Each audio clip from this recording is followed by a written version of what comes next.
Je vous salue donc ce soir au nom du Seigneur Jésus-Christ. C'est une réelle joie pour moi et un honneur de prendre la parole, de la partager avec chacun d'entre vous. Pour cette séance inaugurale de notre conférence, dont le thème global est « Discerner les temps ». Pour cela, bien-aimés frères et sœurs, pour cette première session, mon titre va s'intituler « Discerner les temps de Dieu pour notre vie personnelle ». Si nous voulons discerner les choses du futur, ce qui va arriver, et que nous ne savons pas discerner les temps de Dieu pour notre vie personnelle, à quoi cela servira de discerner les temps pour le futur alors que votre vie personnelle n'est pas dans le chronomètre de Dieu? Dieu a un chronomètre. Oui, Dieu a un chronomètre, il utilise ce chronomètre parce que Dieu est hors du temps, il est dans l'éternité. Il a fait le temps pour les hommes qui sont sous les cieux. Et c'est pourquoi nous pouvons lire dans ce grand livre écrit par ce grand homme appelé Salomon, Ecclésiaste 3, où la parole de Dieu nous interpelle. Qu'est-ce que cet homme nous dit sous l'inspiration du Saint-Esprit? Dans Ecclésiaste 3, verset 1, il est mentionné, il est écrit, il y a un temps pour tout. Un temps pour toutes choses sous les cieux. Il y a un temps pour tout, pour toutes choses sous les cieux. Donc, cela veut dire clairement que le temps est pour ceux qui sont sous les cieux. Ceux qui sont au-dessus des cieux, le temps ne les concerne pas. Alors, puisque Dieu dit qu'il y a un temps pour toutes choses sous les cieux, et je fais partie de ces choses-là, sous les cieux, je dois m'arrêter pour examiner, pour voir qu'est-ce que Dieu veut dire qu'il y a un temps pour toutes choses. La Bible est, lorsque nous ouvrons la parole de Dieu, nous demandons à Dieu de nous parler. Quand nous fermons la Bible, nous disons à Monsieur Dieu, ne me parle pas. Oui, frère. Dès que j'ouvre la parole de Dieu, je me dispose à entendre la voix de Dieu. Ça, c'est la voix écrite de Dieu que j'ai devant moi, qu'on appelle la Bible. Et cette voix écrite de Dieu, quand je lis la lettre, au fur et à mesure que je suis connecté avec le Saint-Esprit qui demeure en moi, le Saint-Esprit commence à rendre ces écritures-là esprit et vie. Et de ces paroles esprit et vie, je commence à discerner les choses que Dieu a préparées pour moi. Alors, c'est pourquoi l'Ecclésiaste dit, effectivement, il y a un temps pour tout, un temps pour toutes choses sous les cieux. Un deuxième homme appelé Daniel va nous parler. Daniel, chapitre 2, verset 31. Qu'est-ce qu'il va nous dire? Daniel, Salomon nous a parlé. Daniel dit à Monsieur Salomon, asseyez-vous, j'ai autre chose à dire. Et qu'est-ce qu'il va nous dire? Daniel dit, dans Daniel 2, versets 20 et 21, même pour mieux voir le contexte, Daniel prit la parole et dit, béni soit le nom de Dieu d'éternité en éternité, à lui appartiennent la sagesse et la force. C'est lui qui change les temps et les circonstances. Alors, il y a un temps pour toutes choses sous les cieux, mais ce temps n'est pas sous mon contrôle ni votre contrôle. Ce temps, je ne peux pas l'utiliser comme je veux. Je ne subis pas ce temps de façon mécanique, automatique, comme un robot aussi.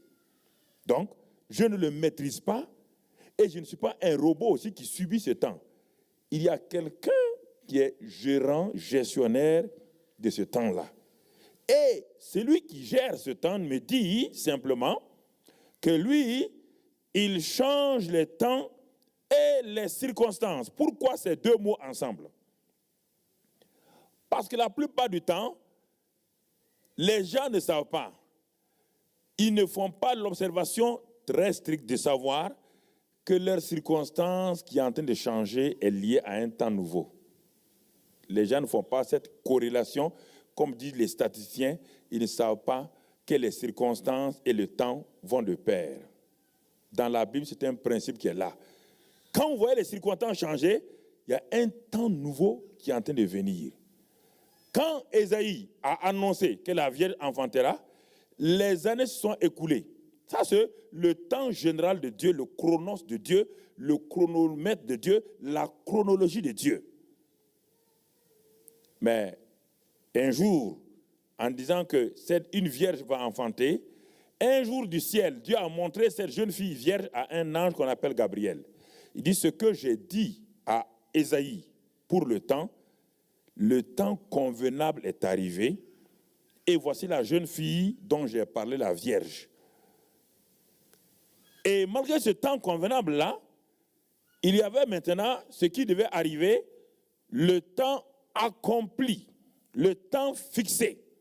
C'est le jour où Marie a enfanté Jésus-Christ, que le temps fixé est arrivé. Mais si nous regardons, c'est Dieu qui a mesuré tout cela. Ésaïe a prophétisé. Ésaïe a dit à Dieu, je suis un homme, j'ai une réputation à défendre.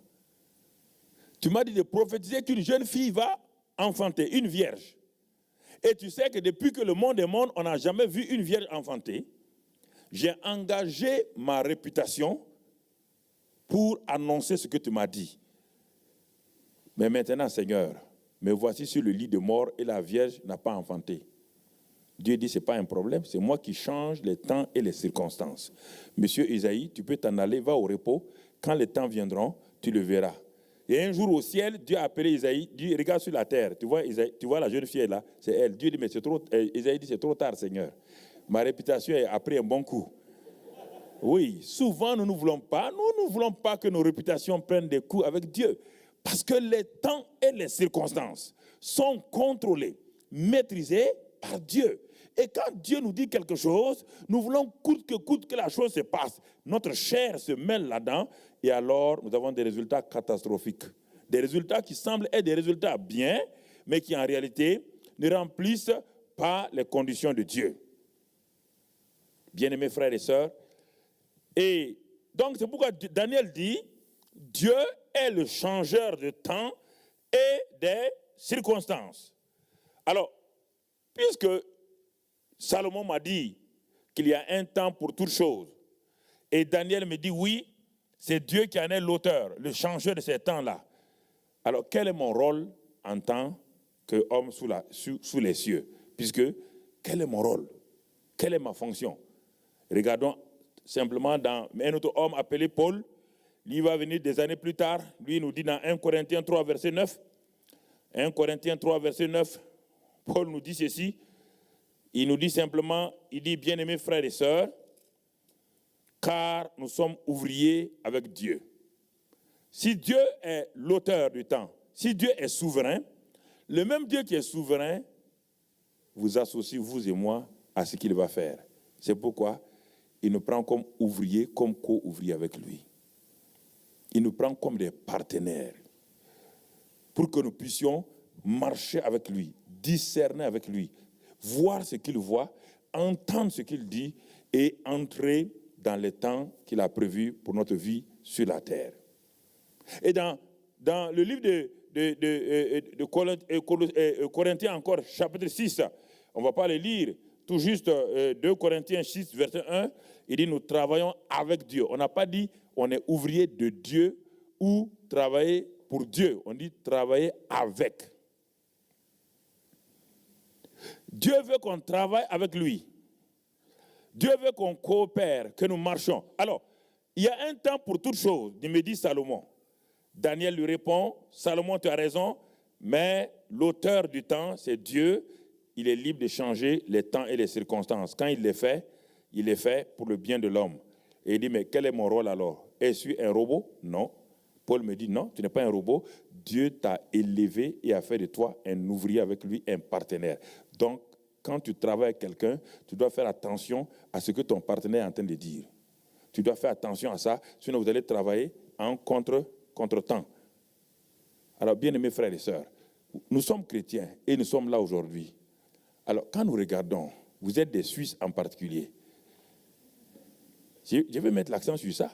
Vous êtes Suisses et le temps est très important pour vous et vous dites l'heure suisse. C'est une fierté nationale, l'heure suisse. Vous aimez être à l'heure. C'est une chose formidable. Maintenant, Dieu vous pose la question. Si les Suisses sont à l'heure, à cause de leur montre, de leur précision, Dieu vous pose la question, est-ce que les Suisses chrétiens vivent et marchent à l'heure de Dieu? Dieu aussi a une montre, non? Si vous êtes fier de ça, vous devez avoir une deuxième fierté. Fier en tant que Suisse, parce que vous êtes à l'heure pour tous les rendez-vous, et fier parce que vous êtes des Suisses chrétiens, l'heure avec Dieu. Alors les deux, vous êtes dans deux mondes. Vous êtes nés de nouveau, vous êtes nés Suisses, et vous êtes nés de nouveau dans le royaume. Alors si vous êtes à l'heure suisse et vous êtes en retard avec Dieu, quelque chose ne va pas.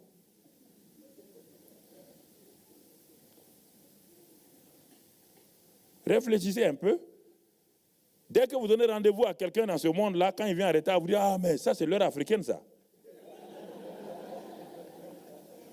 Dieu aussi vous répond « Ça, c'est l'heure suisse, ça. » Ça, ce n'est pas l'heure de Dieu. Très important. Il y a un temps pour tout.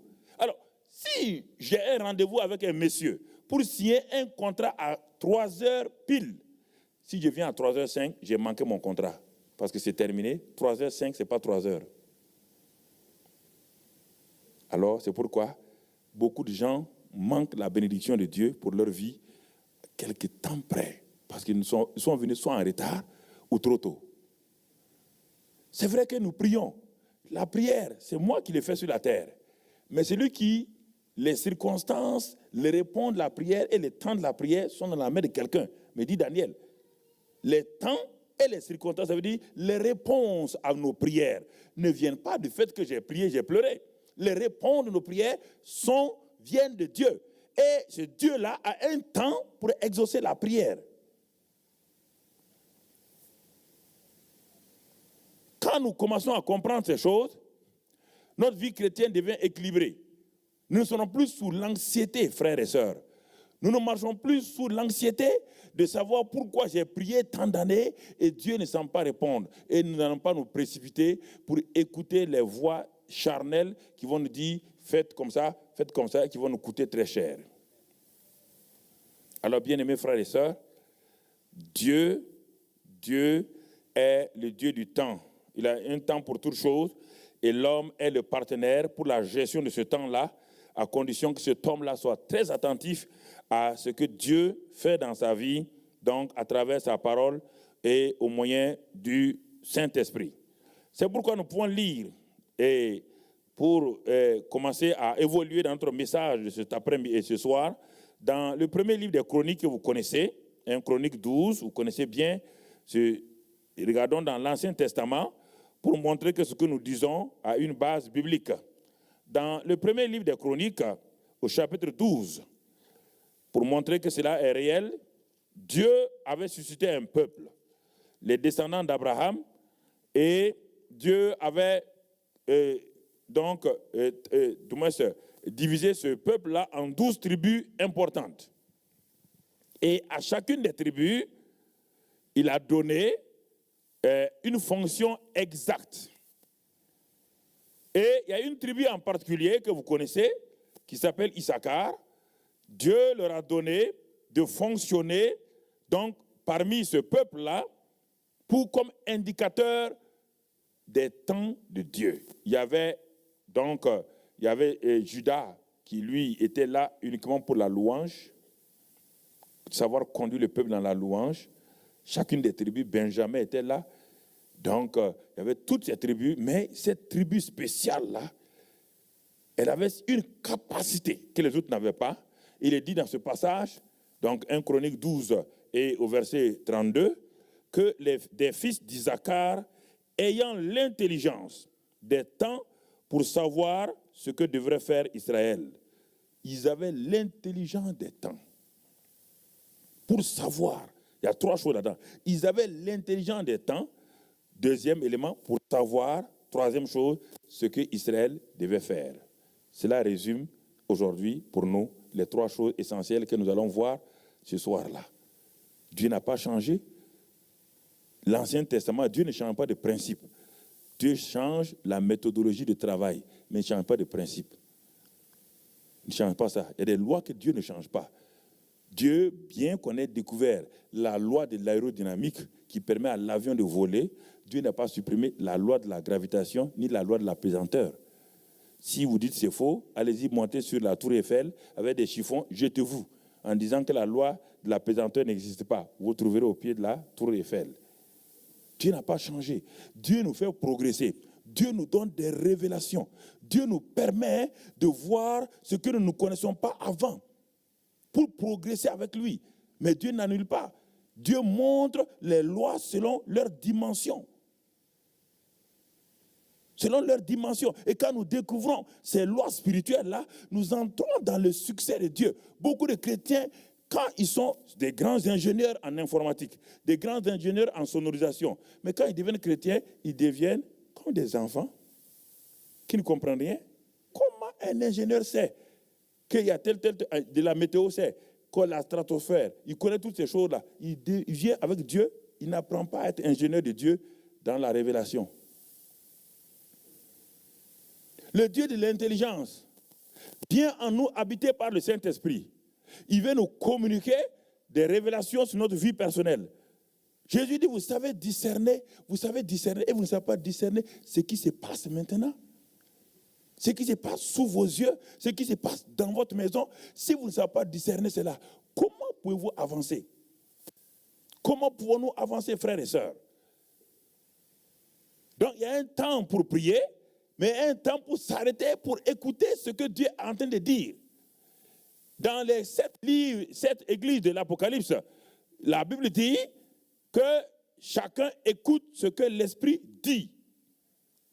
L'église d'Éphèse a entendu en son temps la voix de Dieu. Mais quand l'église de Smyrne est venue, l'église de Smyrne n'a pas écouté ce que Dieu a dit à l'église d'Éphèse. En leur temps, ils avaient aussi la voix de Dieu pour leur temps. Chacun d'entre vous individuellement ici doit entendre la voix de Dieu pour vous individuellement et pour votre temps. Vous n'avez pas besoin d'aller prendre, frères et sœurs. L'église n'a pas besoin d'aller prendre ce que Dieu a fait avec John Wesley. Je lis les livres de John Wesley pour me montrer que dans ce temps-là, en Angleterre, Dieu a suscité un homme. Mais nous ne sommes pas au temps de John Wesley. Nous sommes en votre temps aujourd'hui, dans votre génération. Dieu n'a pas cessé de parler. Le temps de Dieu a évolué, a continué, a progressé. Et dans ce temps-là, aujourd'hui, vous êtes nés, vous êtes grands, et vous êtes convertis, vous avez le Saint-Esprit. Dieu parle aujourd'hui. Comme de même qu'actuellement dans cette salle-là, il y a toutes les voix des radios, des grandes radios du monde, il y a toutes les images de toutes les télévisions du monde ici. Il me suffit d'avoir un récepteur et je capte ça, je mets la même longueur, j'entends tout ce qui est là. Pourquoi? Dieu est en train de parler ici. Pourquoi beaucoup de gens ne captent pas? Parce qu'ils n'ont pas le récepteur de Dieu. Dieu est en train de parler ici, Dieu parle. De même qu'il y a les images de la télévision suisse ici, il y a les images de TF1, il y a les images de Antenne 2, il y a les images de toutes les télévisions. Amenez un téléviseur et captez, vous allez voir, les images vont défiler. Toutes les radios sont ici, toutes les voix sont là. Alors, si scientifiquement les voix sont là et la voix de Dieu, elle est là, Dieu est en train de parler. Comment les gens l'entendent? Dieu est en train de parler maintenant. Pas seulement avec la prédication, non, même dans votre cœur, il est en train de vous parler. Une parole qui sort de la bouche d'un prédicateur. Imaginez, réfléchissez. Un seul homme s'arrête devant une foule de gens comme vous. Il dit une seule phrase. Comment alors? Quel est le secret pour que chacun d'entre vous, avec une seule phrase, chacun dit j'ai reçu quelque chose? Qu'est-ce que vous avez reçu? Vous n'avez pas reçu la même chose? Réfléchissez, vous n'avez pas reçu la même chose? La femme et l'homme sont assis, ils entendent une phrase du prédicateur. Mais quand chacun reçoit quelque chose qui est différent de l'autre. C'est ça le mystère, la prédication par le Saint-Esprit et la révélation de Dieu. C'est pourquoi deux personnes sont assises. Il y a un qui dit, mais je ne comprends pas ce qu'il a dit. Et l'autre vient de comprendre quelque chose. Il a une réponse. Parce qu'il n'est pas connecté. L'autre n'est pas connecté au Saint-Esprit. Il n'est pas connecté à ce que Dieu est en train de dire. Alors que l'autre, ses oreilles spirituelles ont été ouvertes. Il a entendu ce que Dieu a dit. Et vous voyez, il baisse sa tête, il commence à prier. Il n'a plus besoin d'entendre le reste du message. Par le message pour lequel il est venu, il vient de le capter. Il vient de le capter. Il vient de capter ça et c'est en train de transformer sa vie. Dans une prédication d'1 heure, 1h30, on n'a pas besoin de 30 minutes de prédication. On a besoin de 2 phrases. 2 phrases, ça me suffit largement pour rentrer dans ce que Dieu veut me dire. C'est pourquoi il faut savoir, écouter. Quand le Saint-Esprit parle, il y a la voix du prédicateur, il y a la voix du Saint-Esprit. Il y a un temps pour tout, dit Dieu. Un temps pour tout. Il y a un temps pour naître. Il y a un temps pour grandir. Il y a un temps pour se marier. Et que quand ce temps-là vient, cela est en vous. Vous savez que le temps est venu pour vous marier. Vous commencez à le sentir, vous sentez ça. Il y a comme quelqu'un qui vous parle. Ce que la Bible dit, il y a un temps. Dieu est un Dieu de temps. Il est l'auteur du temps. Mais il a fait le temps pour vous et moi, pour les hommes qui sont sous les cieux. Alors donc nous disons que la tribu d'Issachar avait une caractéristique, c'est de discerner, d'avoir l'intelligence des temps pour savoir et dire à Israël, ce que vous devez faire maintenant, c'est ça. Le temps n'est plus de faire ça ou ça, c'est de faire cette chose actuellement. Et quand ils le faisaient, ils avaient le succès. Alors c'est pourquoi, bien-aimés frères et sœurs, dans Ephésiens 2, verset 10, la Bible dit dans Ephésiens 2, verset 10, quand nous allons dans le Nouveau Testament maintenant, on va revenir encore tout à l'heure, la Bible dit ceci, Ephésiens 2, verset 10, car nous qui sommes ouvriers de Dieu, qu'est-ce que nous sommes? Nous qui sommes ouvriers de Dieu, il dit, car nous sommes son ouvrage, l'ouvrage de Dieu, ayant été créés en Jésus-Christ pour de bonnes œuvres que Dieu a préparées d'avance afin que nous les pratiquions. Alors, si cette phrase-là est juste, si cette révélation est juste, cela veut dire, frère, réfléchissez sur ça. Nous sommes l'ouvrage de Dieu, créé en Jésus-Christ, pour les bonnes œuvres que Dieu a déjà préparées d'avance pour nous, afin que nous les pratiquions. Comment pouvez-vous pratiquer ce dont vous êtes ignorants? Alors que chacun d'entre nous, Dieu a préparé les bonnes œuvres pour qu'il les pratique. Dieu a préparé toutes ces... Merci. Dieu a préparé toutes ces bonnes choses-là. Bien-aimés frères. Nous sommes à la recherche. Nous sommes dans le message d'introduction. Nous voulons d'abord capter votre pensée. Nous voulons capter votre intelligence. Nous voulons que votre intelligence commence à remettre en cause peut-être les chemins sur lesquels vous avez marché pour que vous commenciez à réfléchir pour savoir, mais pourquoi je n'opère pas dans cette vie chrétienne? Pourquoi ma vie chrétienne est maussade? Pourquoi elle est languissante? Pourquoi je n'arrive pas? Il y a une faim, une soif en moi. Quand je chante les cantiques, j'ai faim et soif de Dieu, c'est une chose. Mais quand ce cantique est fini, je me sens vide. Pourquoi? La question est là, frères et sœurs. Il y a ce que nous faisons actuellement dans l'assemblée ici.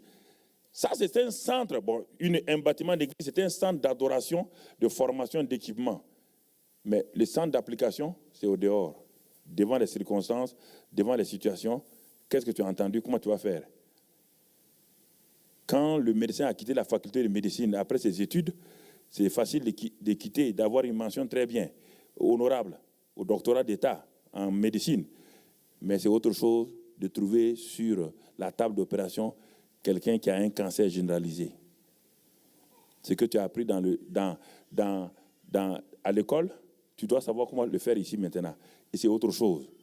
Tu n'as jamais vu un cancer généralisé. Comment tu vas faire? Il ne savait pas de prendre son cours pour dire, mais tel cours a dit, non, c'est trop tard. Dans ce cours, il n'y a pas de cancer généralisé. Il faut une intelligence spéciale pour opérer sur cet homme-là. C'est la même chose dans la vie chrétienne. Nous sommes dans un centre de formation. Nous sommes dans un amphithéâtre où les grandes théories sont données, où les grands enseignements sont donnés. Mais quand vous sortez, vous arrivez à la maison, il y a un problème qui vous attend. Il y a un problème qui vous attend. Comment allez-vous opérer devant cette situation? La question est là. Pourquoi le peuple disait de Jésus, il fait toutes choses à merveille? On n'a pas dit, il prêche seulement à merveille. On dit, il fait toutes choses à merveille. Pourquoi? Parce que pendant longtemps, ils ont vu les scribes et les pharisiens opérer, mais ils n'arrivaient pas à opérer. Les scribes et les pharisiens donnaient des bonnes choses, mais ils n'arrivaient pas à les accomplir. Mais quand Jésus-Christ est venu, non seulement il a donné, il a accompli. Ah, le peuple dit, il fait toutes choses à merveille. Il est différent. Et pendant longtemps, après ma conversion, c'est ce qui m'a beaucoup intrigué. Venant d'une famille très musulmane, pratiquante, venant d'une religion qui n'était pas... Je n'ai pas vécu dans le christianisme. Venant de l'islam, ayant grandi ça dans l'islam, ayant appris à lire, à m'initier à la lecture du Coran, quand je suis devenu chrétien en France, à Toulouse, j'ai regardé beaucoup de chrétiens et dit, mais votre livre est le livre le plus merveilleux, mais je ne comprends pas pourquoi vous n'arrivez pas à opérer.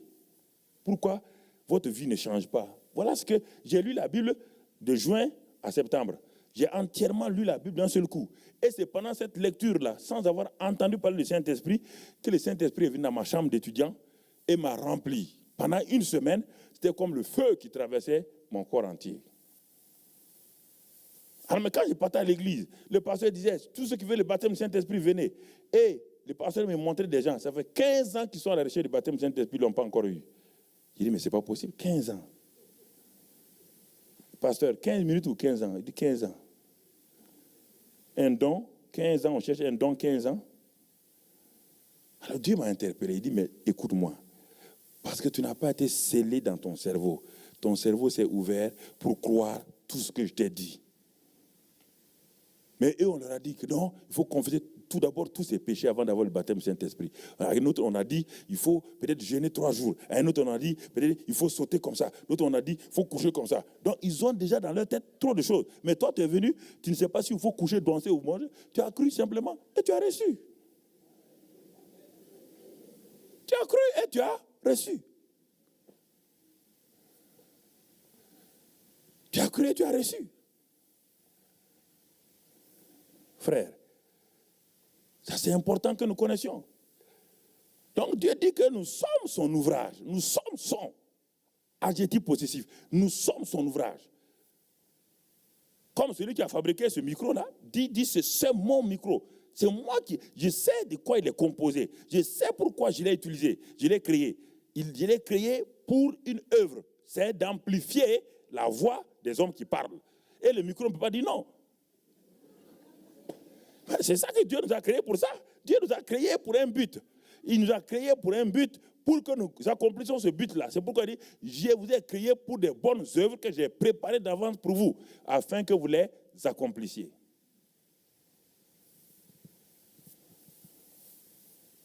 Alors, bien-aimés frères et sœurs,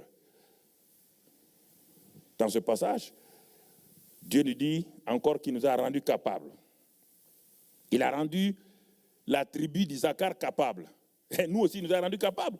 Dans 2 Corinthiens 3, versets 5, 6, je vais doucement, parce que je vais aborder d'autres éléments tout à l'heure là, pour qu'on puisse s'accorder pour aller pas à pas. 2 Corinthiens 3, 6, la Bible dit que Dieu nous a rendus capables par le Saint-Esprit. Dieu nous a déjà rendus capables.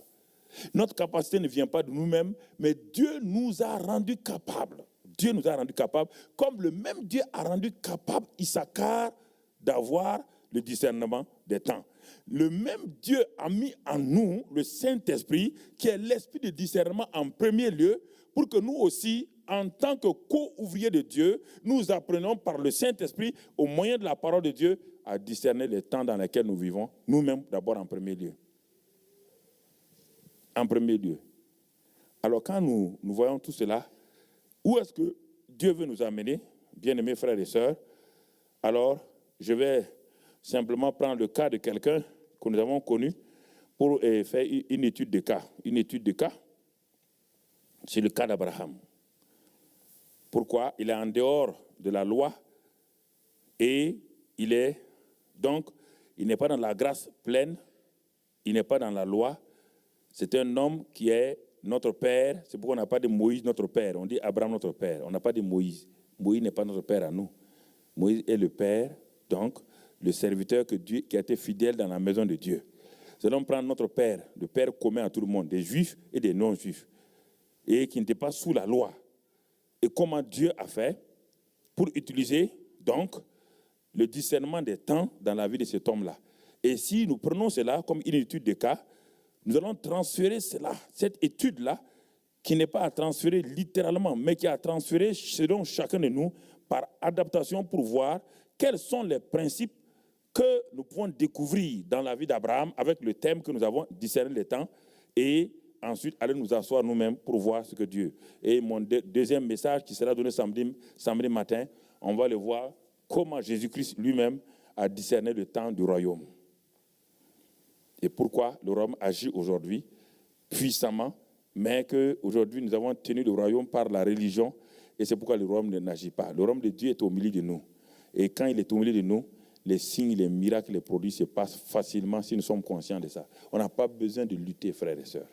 On n'a pas besoin de lutter. Quand nous sommes conscients que nous sommes dans le temps du royaume, ça, et samedi matin, on le verra.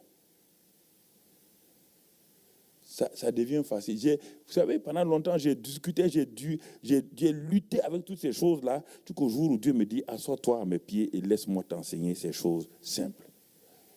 Si c'était si compliqué, il n'y a que des polytechniciens qui seront sauvés. Mais j'ai dit, ce sont des enfants. Je n'ai pas des polytechniciens, j'ai dit enfants. Regardons le cas d'Abraham, bien-aimés frères et sœurs.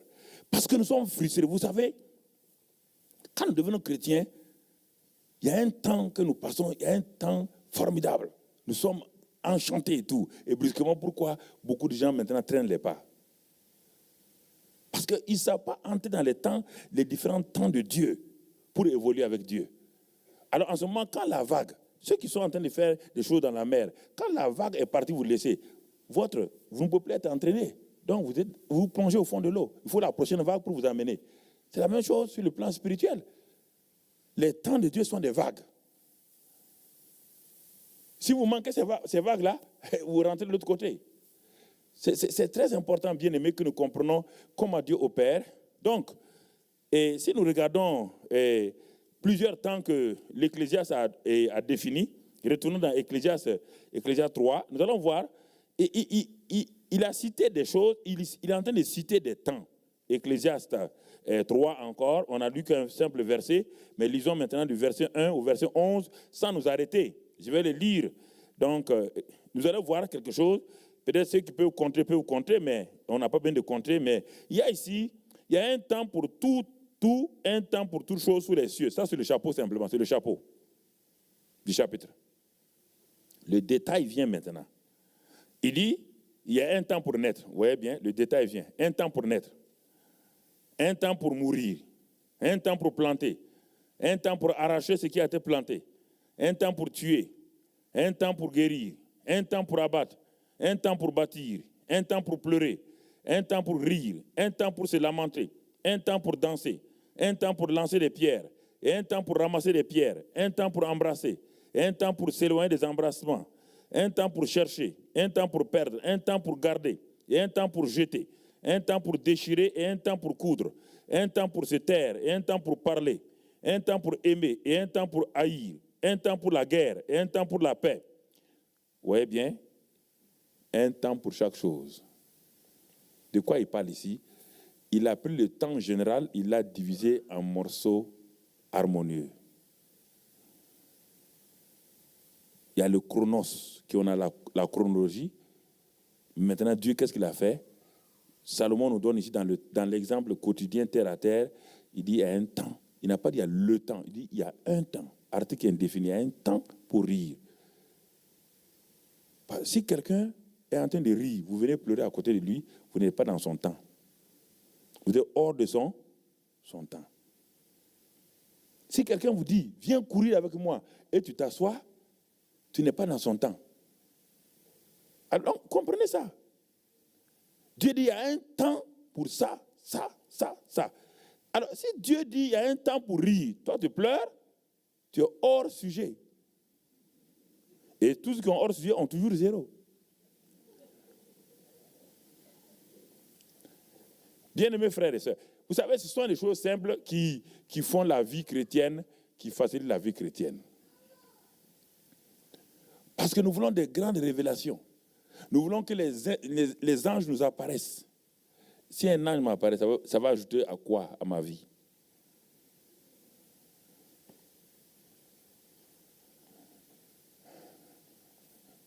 Je n'ai pas dit que ce n'est pas bon. Ce que je vais dire, je peux vous dire que j'ai vu l'enlèvement, j'ai vu les anges, j'ai vu beaucoup de choses. Dieu m'a pris, Dieu m'a montré. Il y a des choses que je ne dis pas, comme Paul le dit. On n'a pas besoin de dire ça. Ce n'est pas utile pour les autres. Dieu a fait ça pour vous personnellement, pour vous montrer quelque chose, parce qu'il va vous utiliser, parce qu'il sait que vous allez vivre une situation très difficile. Alors Dieu vous conforte en vous montrant certaines réalités. Mais ce n'est pas pour aller le raconter à des prédications. Ce n'est pas pour le raconter. L'autre jour, je voyais, hier à Paris, quelqu'un m'a donné la vision de David Wilkerson sur l'enlèvement, mais j'ai dit à la personne, ce n'est pas possible. Moi, j'ai vécu presque mot à mot la même vision.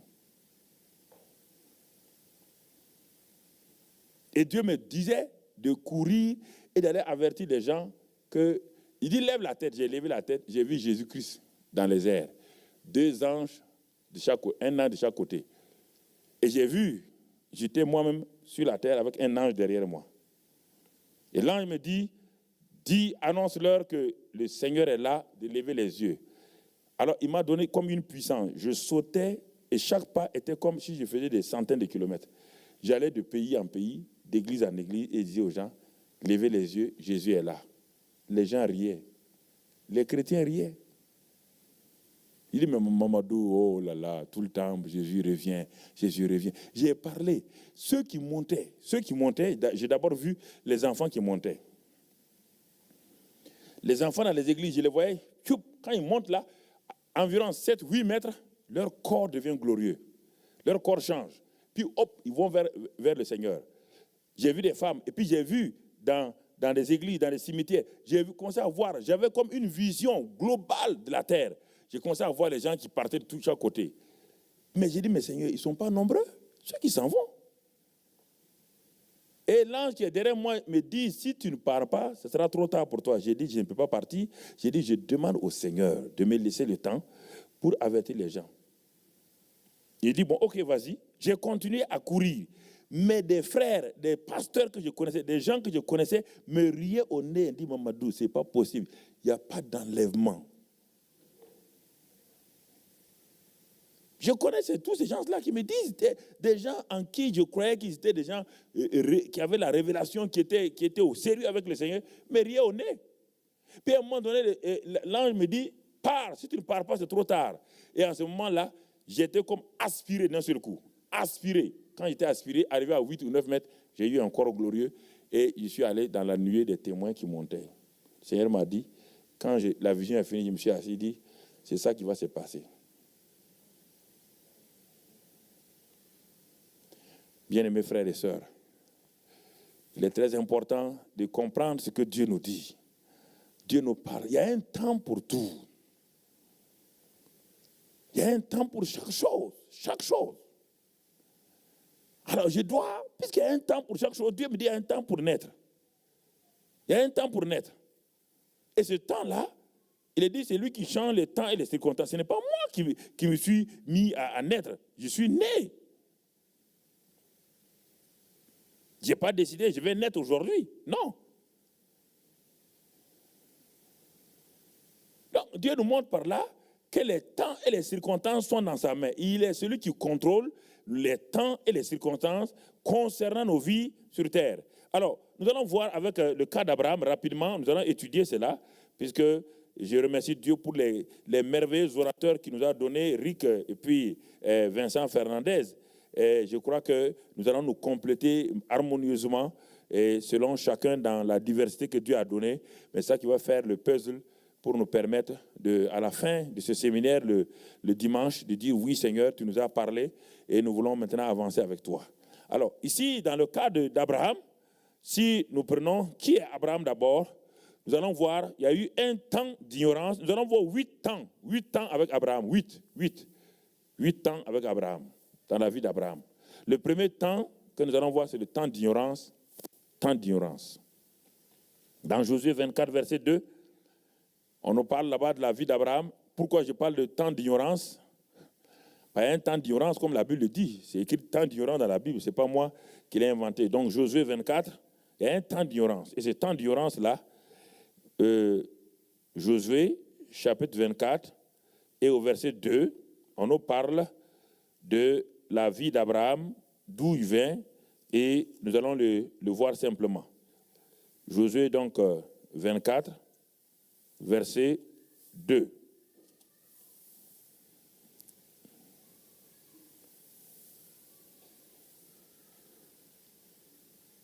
Josué dit à tout le peuple, ainsi parle l'Éternel, le Dieu d'Israël, vos pères, Térak, père d'Abraham et père de Nacor, habitaient anciennement de l'autre côté du fleuve et ils servaient d'autres dieux.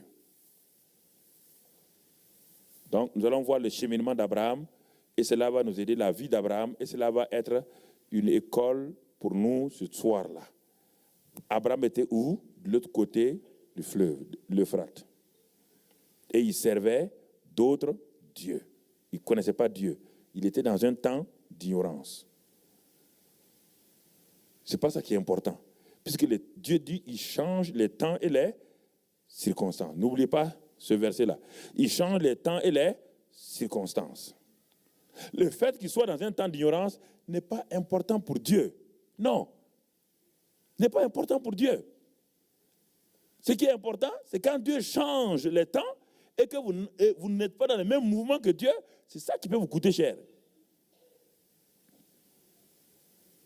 Donc, dans ce temps d'ignorance-là, regardons dans Genèse 11 maintenant, Genèse 11, où on va voir ce que Dieu parle, Genèse chapitre 11, et au verset 31, nous allons voir toujours la suite, ce que Josué a dit ici.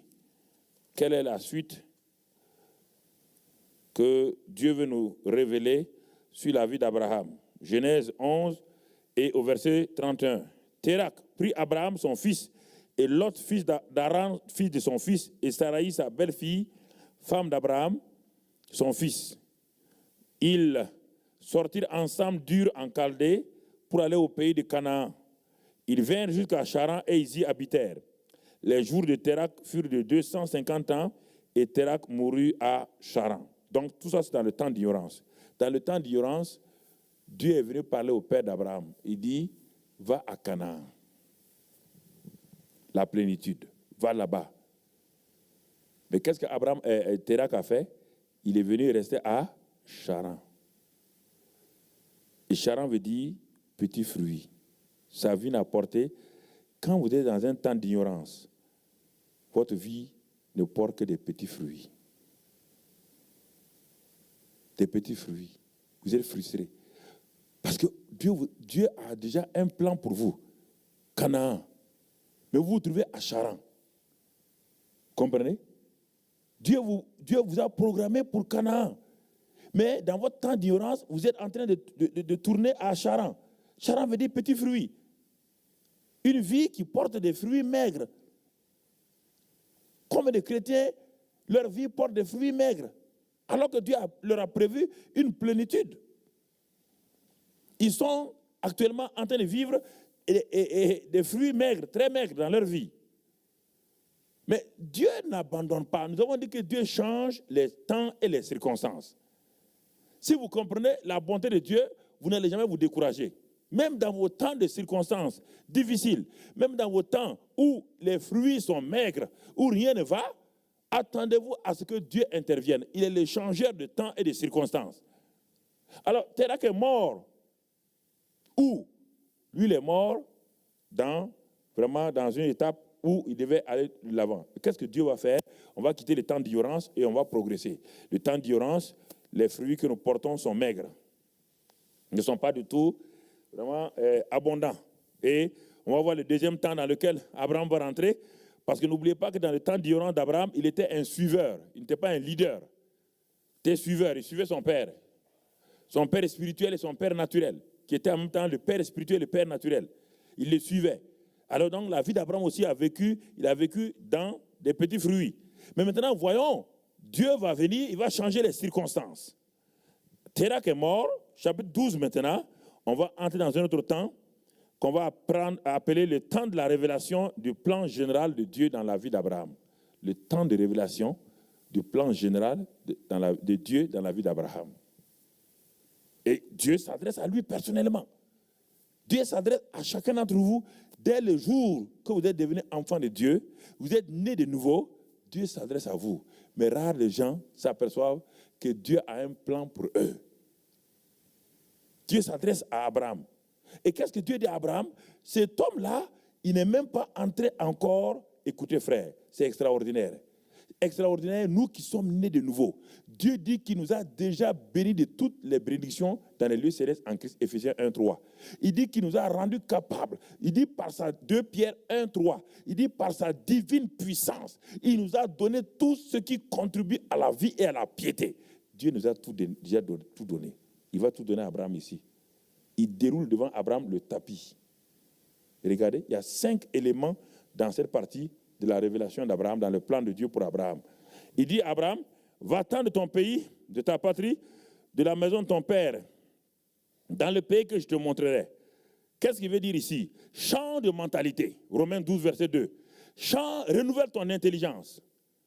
Si tu renouvelles ton intelligence, si tu ne le fais pas, ton père, ta patrie, c'est quoi? On n'a pas le temps de voir tout cela. Tu as fait 3 dimensions. La maison de ton père, ta patrie et tout, ton pays. Ça fait 3 choses. On n'a pas le temps de développer ça. 3 choses. Romains 12, Paul dit à Romains 12, verset 2, si tu veux progresser, tu veux connaître la volonté de Dieu, ce qui est bon, ce qui est agréable et ce qui est parfait. 3 choses encore. Vous voyez bien? On peut connaître la volonté de Dieu dans ce qui est bon simplement, ce qui est bon. Alors que l'arbre de la connaissance du bien et du mal, il y a du bon et il y a du mauvais dessus. Il y a beaucoup de chrétiens qui vivent dans le bon. Bon pour qui? Pour eux seulement. Mais le deuxième élément, agréable. Ce qui est agréable à qui? À Dieu, pas à toi. Ce qui est bon pour toi n'est pas bon pour Dieu. Maintenant, agréable. Quand tu as quitté agréable, tu deviens un père, ce qui est parfait. C'est ce que Dieu dit à Abraham ici. La maison de ton père, ta patrie, ton pays. C'est les 3 éléments. Bon, agréable et parfait. C'est les 3 dimensions du chrétien. Dans 1 Jean 2, on le trouve. Petits enfants, vos péchés sont pardonnés. Jeunes gens, vous êtes forts, vous avez vaincu le diable. Père, vous connaissez le Père. Donc, voilà les 3 dimensions du chrétien.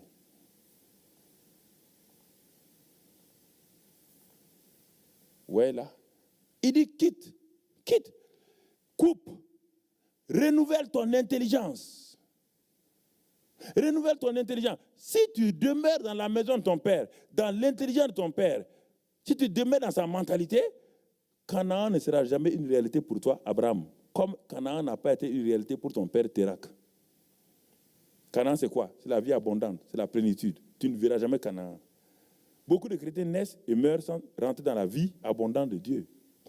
Ils trouvent que c'est une illusion. Ce sont des histoires. Dominer le péché, sortir hors du péché, prendre autorité sur les démons, prier pour les malades qui sont guéris, vivre une vie où le fruit de l'esprit est abondant. Beaucoup de chrétiens trouvent que c'est une... Non, c'est une illusion, ça, c'est Paul, ça. Si c'est ça que Paul a fait, alors là, donc Dieu faut fermer la Bible. Ça n'a pas de raison d'avoir une Bible. Si la vie chrétienne consiste en ces frustrations que les chrétiens ont, en ces pleurs, ces gémissements-là, donc vraiment Christ a échoué. Sans peur, je dis, il a échoué. J'ai dit, monsieur Christ, tu as échoué. Si la vie chrétienne consiste à tout ce que les gens ont aujourd'hui, là, dépression, ils ne savent pas où aller, maladies bizarres, donc ça veut dire que Christ, là, ce que tu es venu nous dire, ce n'est pas plus que Moïse.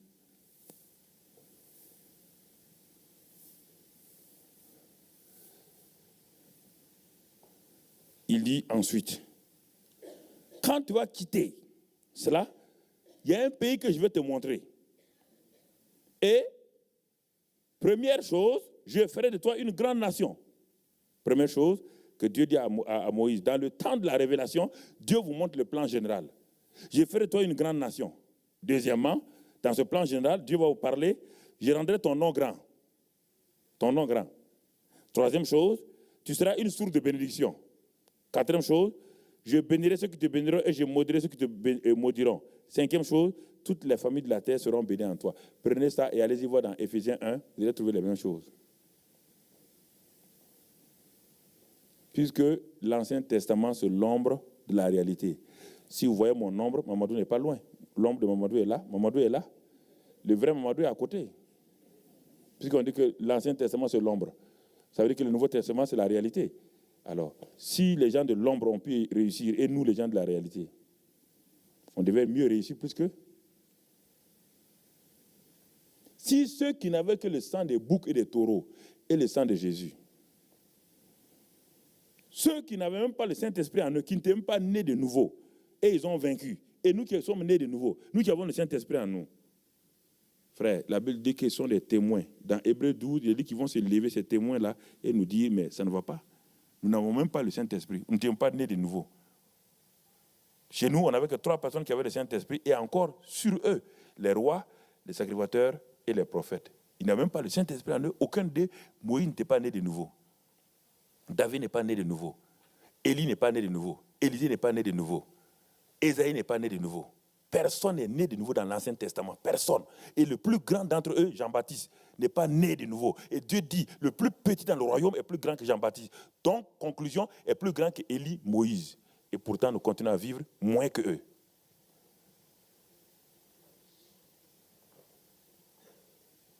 Quelle révélation as-tu dans la parole de Dieu? Quand tu lis la Bible, quand tu es assis là, est-ce que le professeur est là? Jésus dit que quand le Saint-Esprit va venir, il va vous enseigner toutes choses. Alors, toutes choses, il a dit quoi? On ne parle pas des choses spirituelles, toutes choses. Même la géométrie, même les mathématiques. Ton enfant n'a pas un coefficient réel. Pose ta main et prie, le quotient va changer. J'ai vu ça. Ton enfant ne comprend pas la grammaire, c'est pas la peine de le frapper. Pose ta main, il dit qu'il vous enseignera toutes choses. On n'a pas dit seulement, il vous enseignera à parler en langue. Il dit toutes choses. Comment travailler, comment faire les affaires. J'étais un homme d'affaires 14 années. J'ai vu comment Dieu m'a aidé.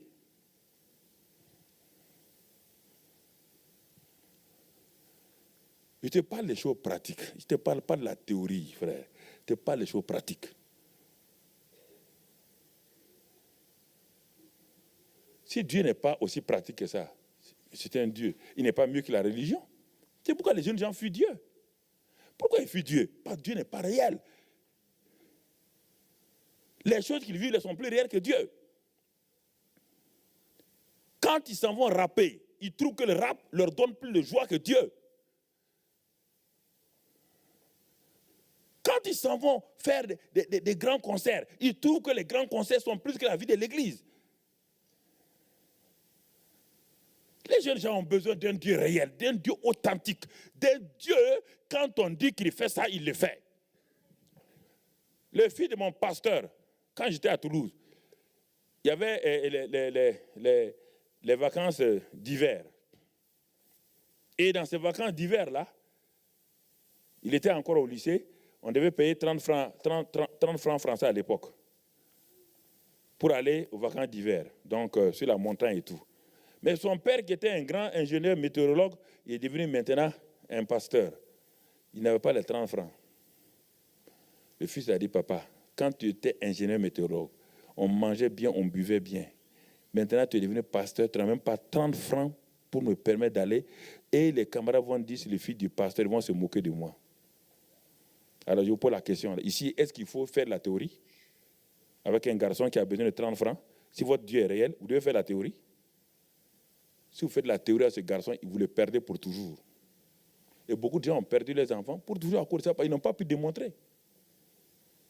Le pasteur était tourmenté. Chaque dimanche, tu pars dire que Dieu est réel. Chaque dimanche, nous avons la plus grande église de France à l'époque, l'église de Toulouse, et celle de Marseille et de Nice. Était. Donc, voici chaque dimanche, tu dis aux gens de ton église que Dieu est réel, Dieu exauce. Et ton fils te dit, j'ai besoin de 30 francs.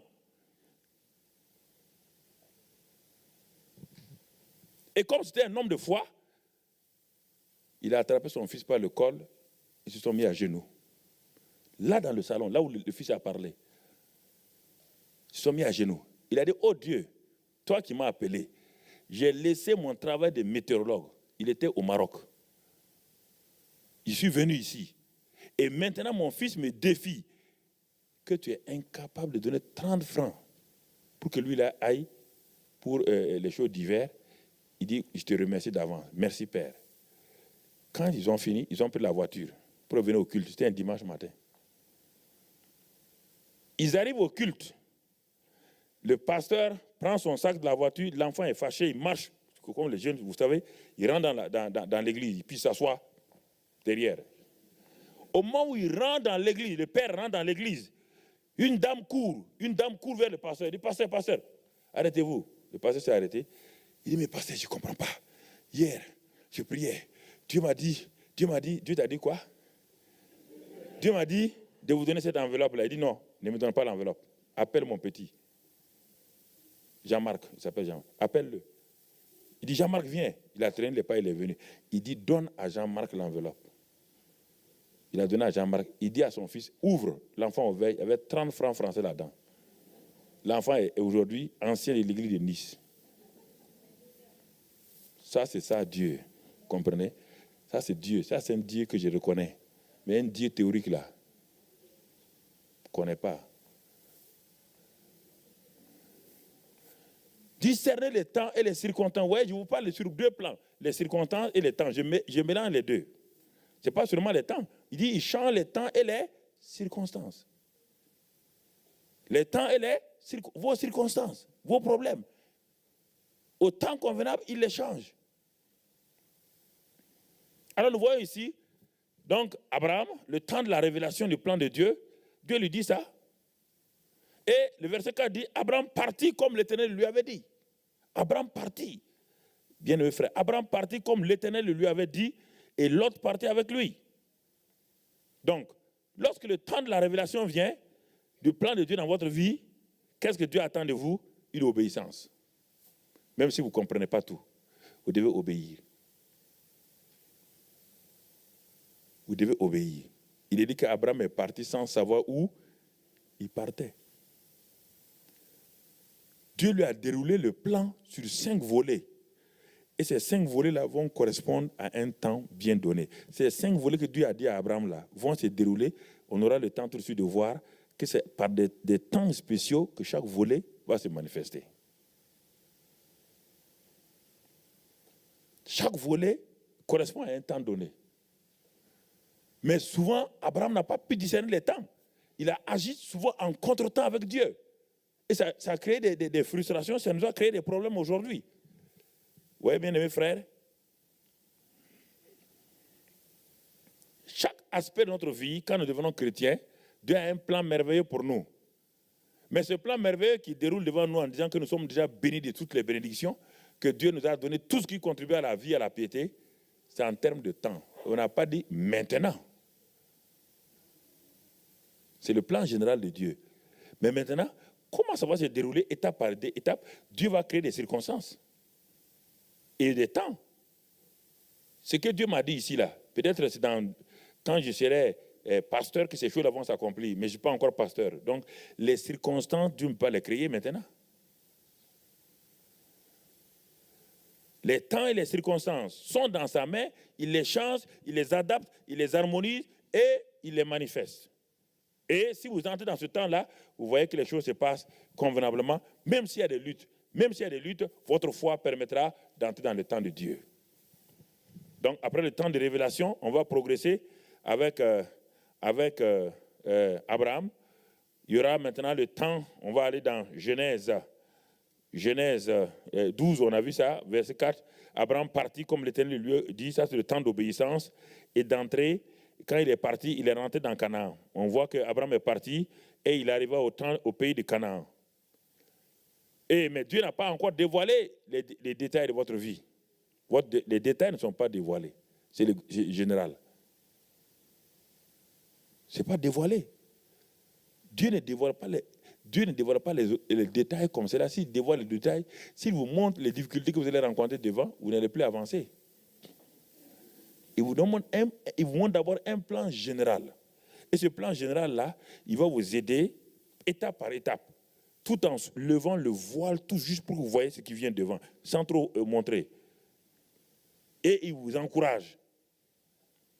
Il vous encourage. Vous comprenez? Il y a des découragements, lui vous encourage. Et vous continuez à marcher encore, vous continuez à marcher. C'est ça qui va arriver à Abraham. Abraham a obéi, il est parti, il arrive à Canaan. Quand il arrive à Canaan, qu'est-ce qui se passe? Une famine. Une famine se déclenche. Est-ce qu'Abraham a attendu? Il n'a pas attendu. Dès que la famine s'est déclarée, l'autre a dû lui dire, hey, mon ami, il faut aller vite en Égypte. Ils sont allés en Égypte, hors du temps de Dieu. Et quand il va sortir de l'Égypte, il va sortir avec quelqu'un qu'on verra plus tard, qui est caché dans ses bagages, une bombe à retardement. Quand il sortait de l'Égypte, il ne savait pas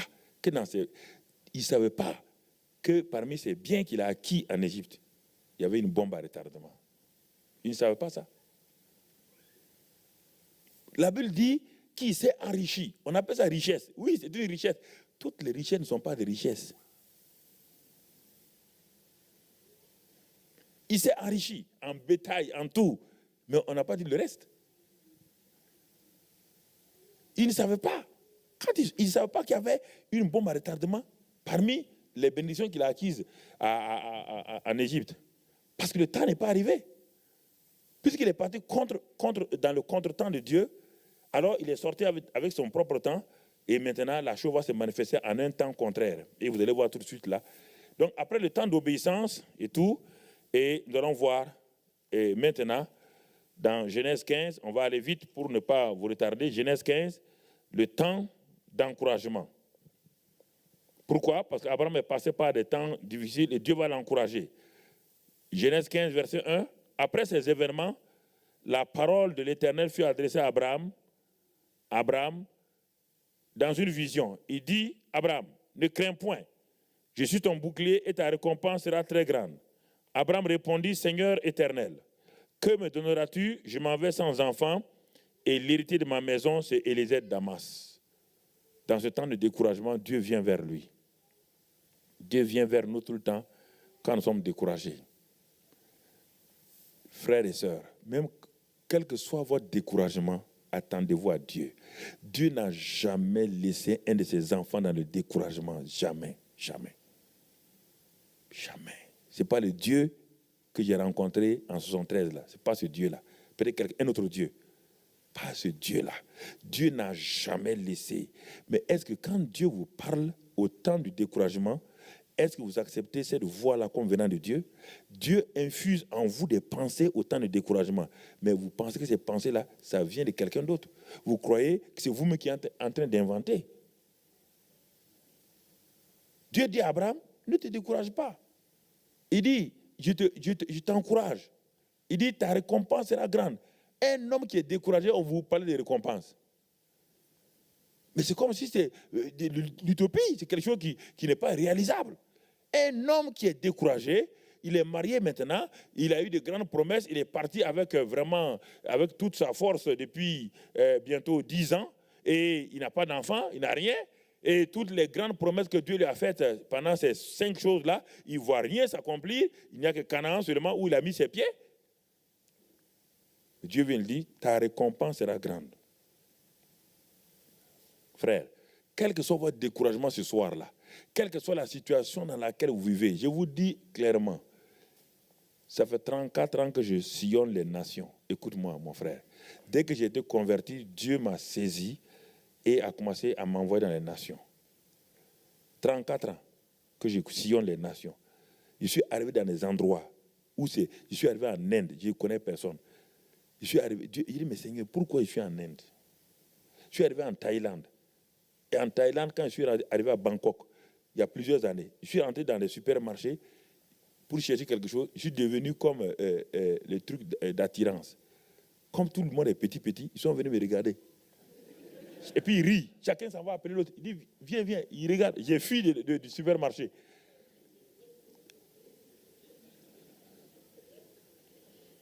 Mais oui.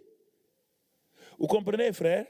Il y a des choses que j'ai vécues, je me suis posé la question, est-ce que c'est quand je me retourne aujourd'hui pour regarder comme ça, mais je vois que tout est merveilleux. Comment Dieu a arrangé les choses, les circonstances et les temps. C'est merveilleux. Mais quand j'étais là-dedans, ce n'était pas merveilleux. Quand j'étais dans ces situations-là, ce n'était pas du tout merveilleux. J'avais envie que Dieu me sorte rapidement de là. Si chaque pomme de terre que vous mangez avec joie pouvait vous raconter son histoire, elle va vous dire, mais quand j'étais en train de bouillir, je voulais sortir. Voilà. Mais aujourd'hui, voilà, c'est ça le problème. C'est la même chose avec votre vie. Si vous voulez servir à quelqu'un, à Dieu, vous devez être passé par le bouillon de Dieu là.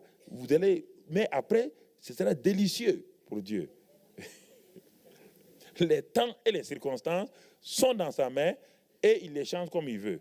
Donc on voit Abraham ici qui est découragé, mais Dieu va l'encourager. Comment? Dieu dit, bon, hey, Abraham, lève les yeux, sors et regarde les étoiles, compte-les. Si tu peux les compter. Parfois, Dieu vous donne des choses, mais ça vous dépasse. Abraham sort effectivement, il commence à compter. 1, 2, 3, il dit 1000, 1 million. Dieu dit, ok, ça va? Il dit, ça va. Il dit, ta postérité sera comme ça. Sa foi a boosté d'un seul coup. Sa foi est montée jusqu'au plus haut niveau. Vous comprenez? Le temps d'encouragement. Et la Bible dit qu'il eut confiance en l'Éternel, qu'il le lui imputa à justice. C'est un terme comptable, l'imputation comptable. Dieu a ouvert un compte au ciel, il a imputé cela à Abraham. Vous avez chacun un compte au ciel. Chaque fois que vous obéissez, Dieu impute ça net. Mais il n'y a pas de compte perte et profit au ciel. Jésus-Christ a déjà enlevé les pertes. Comprenez? Il n'y a que des comptes de profit uniquement. Mais ces profits-là sont en réalité des bénédictions de Dieu. Donc c'est très important que nous comprenions ces choses. Frère, Abraham était découragé, Dieu va l'encourager. Et quand Abraham sort de ça, on va voir, Abraham va rentrer dans un autre temps. Ce sera le 4e temps d'Abraham. Chapitre 16. On appelle ça le temps de la tentation. Quand Dieu vous encourage, la chair va vous décourager. Et vous allez voir qui est la chair, parfois. Chapitre 16. Il est dit, Sarai, femme d'Abraham, ne lui avait point donné d'enfant. Elle avait une servante égyptienne nommée Agar. Et Sarai dit à Abraham, voici l'Éternel m'a rendu stérile, viens, je te prie, vers ma servante, peut-être aurai-je par elle des enfants. Abraham écouta la voix de Sarai. Abraham vient d'écouter la voix de qui? De Dieu. Il n'y a même pas quelques minutes. Il rentre dans la maison, une autre voix vient pour lui parler. Après vos temps d'encouragement, il y a le temps de la tentation qui sont toujours là. Jésus a quitté le désert. 40 jours, Satan s'est présenté. Si tu es le Fils de Dieu, transforme ces pierres en pain. C'est cela, frère. Les temps de tentation. Maintenant, je vous fais simplement aller rapidement, mais chacun de ces choses est un séminaire complet.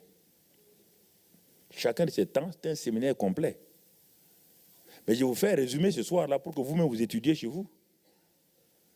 Le temps de tentation. C'est rempli dans la Bible. David a vaincu de ses ennemis.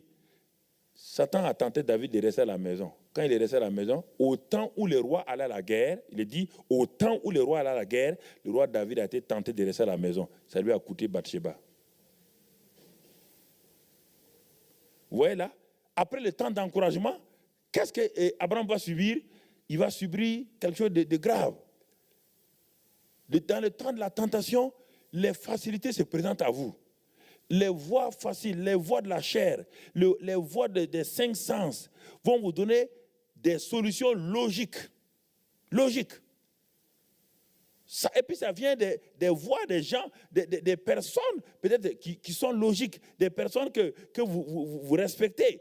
Sarai, sa femme, c'est qui? Sarai, c'est sa femme.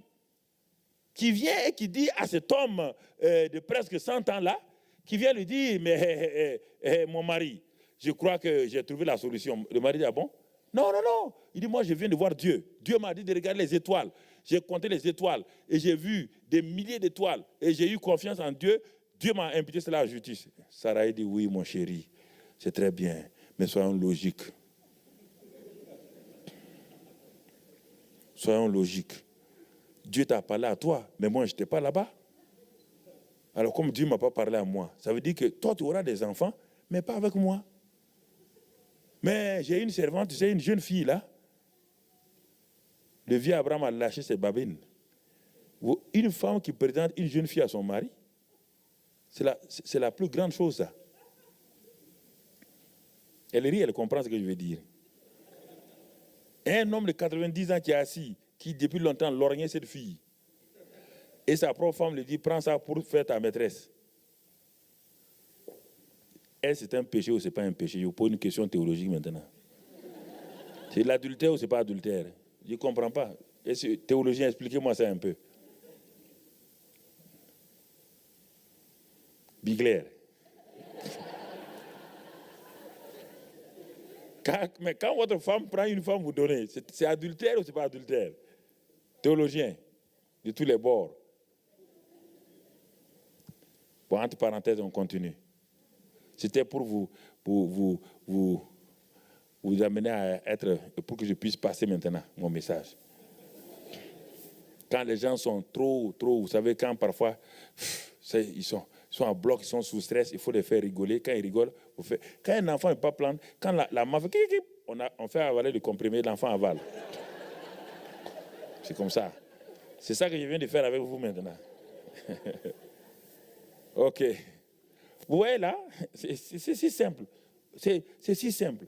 Alors, et Sarai dit, Dieu m'a rendu stérile. Le temps de la tentation, les choses qu'on vous propose semblent être logiques. Logiques. Et vous ne voyez pas d'inconvénient. Surtout que ça vient des gens, la voix des gens qui sont bien. Ce n'est pas votre ennemi. Ce n'est pas une ennemie qui est venue dire à Abraham de prendre cette... Non, c'est sa femme. Faites attention à cela. Dans le temps de la tentation, regardez celui qui est en train de vous parler là. Regardez la personne qui est en train de vous parler. Ce n'est pas une personne, ce n'est pas le diable, souvent. Et la personne a une autorité, a une place dans votre vie. Peut-être a déjà influencé votre vie. Et qu'est-ce que Abraham fait? Il tombe dans la tentation. C'est ce colis-là, Agar là. Vous voyez? Il y a les temps de Dieu, et ces temps de Dieu sont parfois contredits par les temps de Satan. Satan aussi a des contretemps. Et dans ces contretemps, il vous propose aussi ses solutions. Et c'est des solutions de la logique, c'est des solutions normales. Il vous propose ça. Et Abraham a pris et ça a créé des troubles, et jusqu'à aujourd'hui, ces troubles-là continuent. Ça, c'est au temps de la tentation. Et cinquième temps que nous allons voir, c'est dans le chapitre 17 maintenant. Mais Dieu ne s'est pas découragé. Il n'a pas dit, mais Abraham, tu es vraiment têtu. On ne peut rien faire avec toi. Rien de bon ne peut sortir de toi. Dieu ne vous dira jamais cela. Si quelqu'un vous dit cela, ce n'est pas Dieu. C'est les hommes ou Satan. Dieu ne vous dira jamais, je ne peux rien sortir de toi. Je suis fatigué, maintenant je laisse tomber, je m'en vais. Si vous avez ces sentiments-là, ça vient de vous-même ou de quelqu'un d'autre, d'un ennemi ou de Satan, pas de Dieu. Dieu ne décourage jamais son peuple. Jamais. Malgré tout cela, Dieu revient. Dieu a plusieurs temps. N'oubliez pas, maintenant on a quitté le temps de la tentation.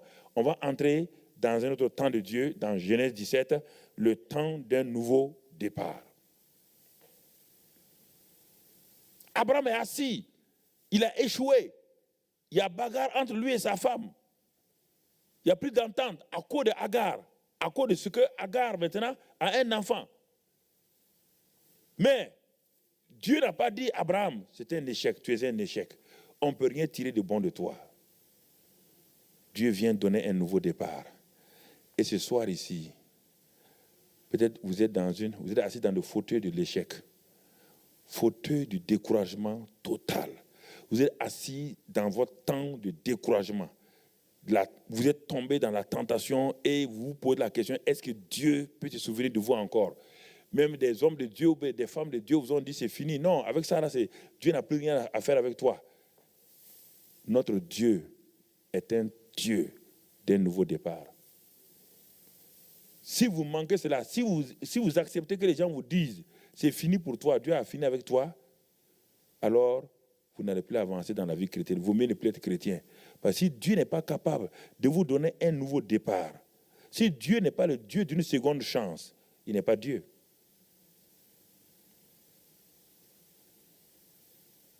Où êtes-vous assis ce soir? Dans quelle situation? Peut-être vous avez posé des actes qui vous nuisent. Vous avez posé des actes qui mettent la honte sur vous, qui ont terni votre réputation. Je ne dis pas non. Peut-être vous avez posé des actes qui sont terribles aux yeux des gens et les gens vous fuient, même de l'église vous fuient. Mais je vous dis encore, Dieu est un Dieu d'un nouveau départ. Et Dieu va venir rencontrer Abraham où? Dans ce temps d'échec, de honte, de chute.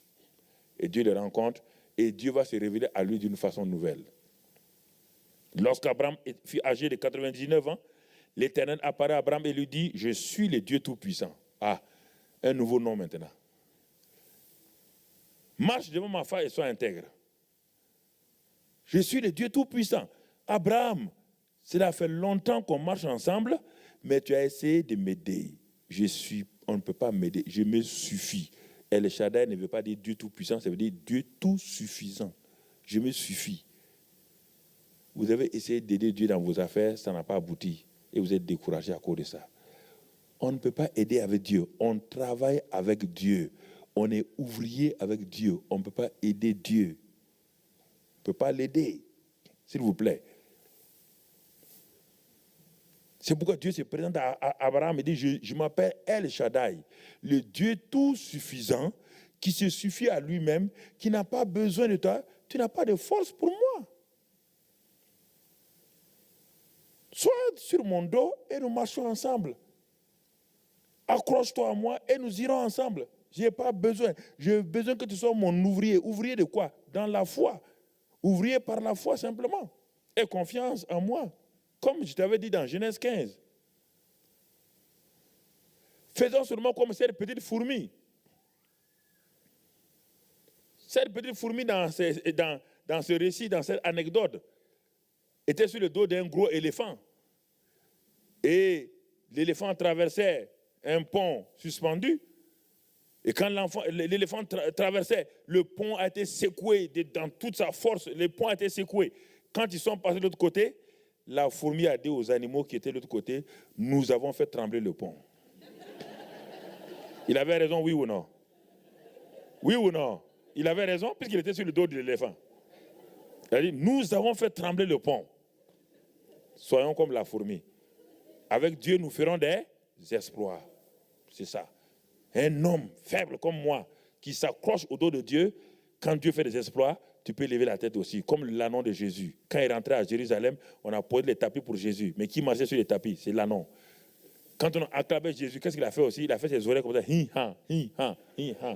Il dit, ah, c'est moi qu'on acclame, hein? C'est moi qu'on acclame. Oui, oui, alléluia. Non, marcher simple. La vie chrétienne est si simple, frère. Mais si notre tête veut la compliquer, nous entrons dans des temps de frustration terribles. Et à l'après, on ne prend plus plaisir à ça. On trouve, on est grincheux, on devient hargneux, on prend plaisir à personne, on voit des défauts dans tout le monde, personne n'est parfait. Et en ce moment-là, nous nous détruisons nous-mêmes. Parce que c'est en ce moment que nous créons des ulcères en nous-mêmes. Ces choses-là nous créent des problèmes, des maladies terribles. Alors, Abraham, Dieu dit, non seulement je te donne mon nom nouveau, je vais te donner un nom nouveau. Il y a un temps où Dieu donne un nom nouveau. C'est en se montrant, je suis El Shaddai, Dieu aussi a changé le nom d'Abraham, de Abraham à Abraham et de Sarai en Sarah. Quand Dieu change de nom, il change votre nom. Quand Dieu change d'identité, il change votre identité. Comprenez? Quelque chose de nouveau va commencer, un nouveau départ. Un nouveau départ commence. Avec qui? Abraham, celui qui a chuté. Mais son nom ancien. Dieu dit, si quelqu'un est en Christ, les choses anciennes sont passées. Maintenant, Abraham rentre dans une nouvelle alliance avec Dieu. Dans ce passage de Genèse 17, là, il y a une nouvelle alliance. L'alliance de la circoncision. Vous voyez là? La circoncision, c'est quoi? C'est la nouvelle alliance. C'est le changement de cœur. Quand nous sommes changés de cœur aussi, Alors, nous passons de l'ancienne création à la nouvelle création. Nous ne sommes plus des vieilles créations. Nous devenons la nouvelle création de Dieu. Nous sommes nés de nouveau. Et notre nom change. On n'est plus pécheurs. Non, on ne s'appelle plus pécheurs. On s'appelle enfant de Dieu. Comme Abraham maintenant. Maintenant, Dieu dit, je fais une nouvelle alliance avec toi. La circoncision sera le signe, la marque de cette alliance. Et deuxièmement, je change ton nom, car mon nom a changé. Je m'appelle El Shaddai. Et toi, tu ne seras plus Abraham, tu seras Abraham. Et Sarai ne sera plus Sarai, elle sera Sarah. Et à partir de vous deux, quelque chose de nouveau va sortir. Ça, c'est le temps. Vous voyez bien. Chaque chose dit les circonstances et les temps. Les circonstances et les temps. Et quand nous quittons ce temps, donc d'un nouveau départ, il va entrer, chapitre 18. Chapitre 18, c'est quoi? C'est le temps de la visitation et de l'intercession. Dieu va faire d'Abraham maintenant, Dieu va le visiter. Chapitre 18, Abraham était assis sous son arbre et Dieu vient en personne avec 2 anges pour le visiter. L'amitié de Dieu va commencer. Alors, vous avez grandi avec Dieu. Toutes ces circonstances du premier temps jusqu'au maintenant vous ont transformé, vous ont changé et Dieu vient vous rendre visite. Dieu vient vous communiquer ce qui est sur son cœur. Vous entendez? Dieu vient vous visiter parce que Dieu a un fardeau sur son cœur. C'était Sodome et Gomorrhe, mais surtout Lot et sa famille qui vivaient à Sodome et Gomorrhe. Dieu vient, Dieu veut que vous partagiez. Vous êtes co-ouvrier avec Dieu.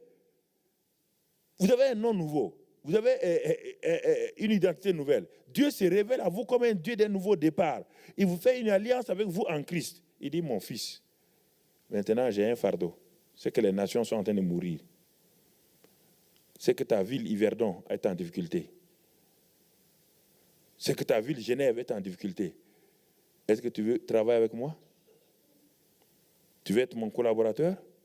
Tu veux être un co-ouvrier avec moi? Mais pour le faire, Dieu visite d'abord Abraham. Il s'assoit et cause avec lui, la communion du Saint-Esprit. C'est pourquoi on dit dans 2 Corinthiens 13, 13, ce n'est pas une formule pour terminer les réunions d'église. Non, c'est la plus grande révélation que l'église a manqué et on transforme ça en communion. En semblant pour saluer les gens pour partir. L'amour de Dieu, la grâce de Jésus-Christ et la communion du Saint-Esprit. Non. C'est-à-dire qu'on ne peut pas connaître l'amour de Dieu et la grâce de Jésus-Christ ne sont pas possibles sans la communion du Saint-Esprit. Car l'amour de Dieu vient comment? Romains 5, 5. Et répand dans nos cœurs par le Saint-Esprit. La grâce est manifestée par qui? Par l'Esprit de la grâce. Alors si vous avez le Saint-Esprit, l'amour de Dieu et l'Esprit de grâce, ensemble, vous commencez à manifester. Ce n'est pas une simple salutation. Non. On vous révèle là le secret, l'une des clés les plus puissantes que le christianisme a. Il est impossible. Qui peut connaître la grâce de Jésus? Où est Jésus? Qui peut connaître le Père? Qui le connaît? Qui est sur la terre? C'est le Saint-Esprit qui transporte tout. Quand le Père était avec Abraham, le Fils et le Saint-Esprit étaient là. Mais en lui, personne n'a jamais vu le Fils ni le Saint-Esprit. Quand le Fils est venu, personne n'a vu le Père et le Saint-Esprit. Le Père et le Saint-Esprit étaient en lui. Maintenant que le Saint-Esprit est venu, il amène le Père et le Fils. Il amène l'amour du Père et la grâce de Jésus. Pour voir le Père et Jésus-Christ aujourd'hui, c'est le Saint-Esprit. Au temps de Jésus, pour connaître le Père, Jésus dit, personne ne connaît le Père qu'à travers moi. Celui qui m'a vu a vu le Père. Au temps du Père, personne ne pouvait connaître que le Fils allait venir si ce n'est pas le Père. Alors, si aujourd'hui, tu délaisses le Saint-Esprit, tu ne communiques pas avec lui, comment peux-tu connaître l'amour de Dieu et la grâce de Jésus-Christ?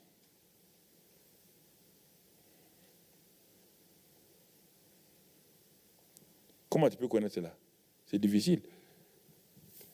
Donc c'est pourquoi ici, Dieu vient visiter Abraham. Quand il l'a visité, Dieu parle à Abraham maintenant, il va résoudre ses problèmes personnels. Il dit, Abraham, où est ta femme Sarai? Il dit, mais elle est là-bas derrière, en train de préparer. Dieu dit, au temps fixé, je viendrai vers elle, je la visiterai. C'est ça toujours. Dieu, maintenant, nous sommes au temps de la visitation. N'oubliez pas dans Luc 24, ou bien je ne sais pas, si je ne me trompe pas, Il dit que quand Jésus s'est arrêté, il a parlé à Jérusalem. Tu n'as pas reconnu le temps de ta visitation. C'est pourquoi tu seras détruite. Quand nous ne reconnaissons pas le temps de la visitation de Dieu, on a des problèmes. Dieu dit à Abraham, maintenant que je viens te visiter, je veux visiter aussi le sein de Sarah. Quand Dieu vient visiter votre maison, quand le Saint-Esprit vient, frère, dans votre maison, le Saint-Esprit, tout ce qui est stérile, il va le rendre fécond. Si votre vie ne portait pas de fruit de l'Esprit, le Saint-Esprit qui vient va commencer à manifester l'amour. C'est pourquoi on dit le fruit de l'Esprit. Le fruit de l'Esprit, c'est l'amour. De cet amour-là va sortir maintenant quoi? Si vous ne croyez pas, prenez Galates 5 là et allez prendre 1 Corinthiens 13, vous allez comparer les deux. On dit de Galates, on dit le fruit de l'Esprit, l'amour, la joie, la paix. Mais si vous prenez dans 1 Corinthiens 13, il dit l'amour fait quoi? L'amour croit tout, l'amour espère tout. L'amour. Les 8 éléments de Galates 5 là, vous les trouvez où? Dans 1 Corinthiens 13. Donc le seul fruit de l'Esprit, c'est l'amour. Et maintenant, de cet amour-là, quand cet amour est là, la joie se manifeste, la paix vient. Quand la paix vient, c'est facile d'être patient. Et quand la paix est là, la douceur se manifeste. Ce n'est pas des fruits à part. Tu ne peux pas demander la douceur. La douceur n'a qu'à venir. Ne fais pas comme cet homme qui est parti jeûner parce qu'il était impatient. Il est parti jeûner. Il a fait 3 jours de jeûne pour être patient avec sa femme. Parce que sa femme faisait tout le temps des choses qui l'énervaient. Donc il a dit, je vais aller jeûner. Dieu dit, ok, il n'y a pas de problème. Il est parti jeûner. 3 jours après le jeûne, il est venu. Quand il est venu, il est arrivé à la porte. Sa femme était partie au marché avec la clé. Et le monsieur s'est assis devant la porte attendant sa femme. Il a commencé à chanter des cantiques. Alléluia, gloire à Dieu. Quand on vient d'un jeûne, l'énergie est là encore. Mais il a attendu 10 minutes. Il regarde, la femme ne vient pas. Il commence à regarder à gauche, à droite. 20 minutes, la femme ne vient pas. 30 minutes. Il dit, Alléluia, Seigneur, où la femme est partie? Au bout de 45 minutes, 1 heure, la femme arrive. Dès que la femme est arrivée, il dit, alors chérie, il y a longtemps tu m'attends. Il dit, mais alors, tu ne sais pas, je t'attends il y a longtemps. Dieu dit, retourne aller jeûner encore. Car tu viens de perdre ta patience à la porte avant de rentrer. Retourne. Si tu crois que le jeûne peut enlever la patience, retourne. La patience n'est pas un exercice spirituel. C'est le fruit de l'esprit qui est donné. L'amour, c'est la même chose. Ça te choque, hein? Et ça enlève ta fierté un peu. Parce que c'est facile de venir à l'église, frère, j'ai jeûné 3 jours, j'ai été patient. C'est facile c'est bien pour la chair, oui ou non? Ça fait bien pour la chair. De dire que j'ai appris là. On dit, mes frères, comment tu as fait pour être patient comme ça? Oh là là, j'ai jeûné 3 jours, je n'ai pas mangé, j'avais des fourmillements dans les pieds. J'ai fait ça. Alors, la gloire revient à qui? À toi-même. Mais quand Dieu te fait une grâce, là, ce n'est pas bien pour la chair. Mais c'est pourtant ça qui est bien. Amen. Donc, apprenez à être patient par la vertu du Saint-Esprit vis-à-vis de vos femmes. Ce n'est pas en allant jeûner.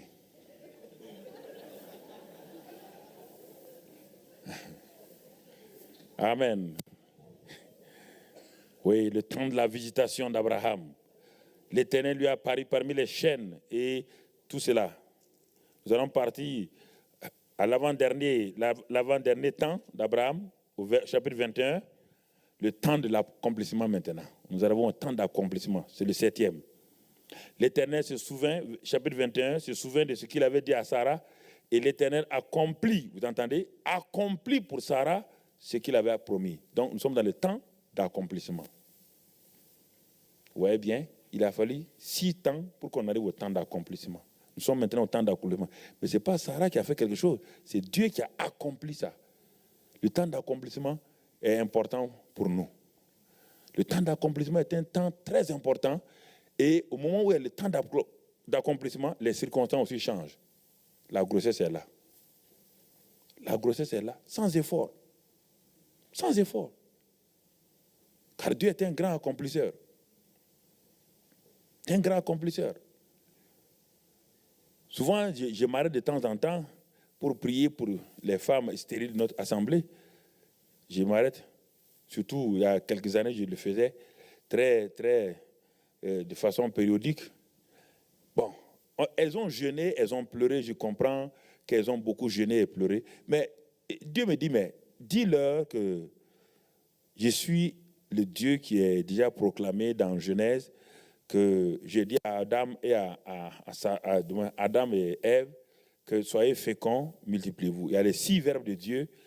Dieu m'a parlé de ces 6 verbes dans Genèse 1, 28. Il dit ces 6 verbes-là, regarde-les attentivement. Il dit le premier verbe, je les ai bénis. Deuxième verbe, j'ai dit soyez féconds. Celui qui est béni sera fécond. Celui qui est fécond va se multiplier. Celui qui se multiplie, remplit. Celui qui remplit, assujettit. Et celui qui assujettit, domine. Voilà les 6 verbes, ils sont tellement liés. Ce n'est pas des verbes séparés. Il dit, prends les verbes. C'est celui qui est béni qui est fécond. Et celui qui est fécond se multiplie obligatoirement. Et celui qui se multiplie va remplir. Et quand il a rempli, il va assujettir. Et quand il a assujetti, il va exercer sa domination, il devient un roi. Il dit, mais pourquoi mon peuple ne comprend pas ça? Je n'ai pas fini avec ça. C'est que j'ai dit ça dans Genèse 1, 28, je n'ai pas cessé. Puisque la preuve est que quand Adam est tombé, Adam et Ève est resté féconds, non? Ils se sont multipliés, ils ont rempli la terre, oui ou non? Il dit oui. Il dit alors, pourquoi les chrétiens ne croient pas ça aujourd'hui?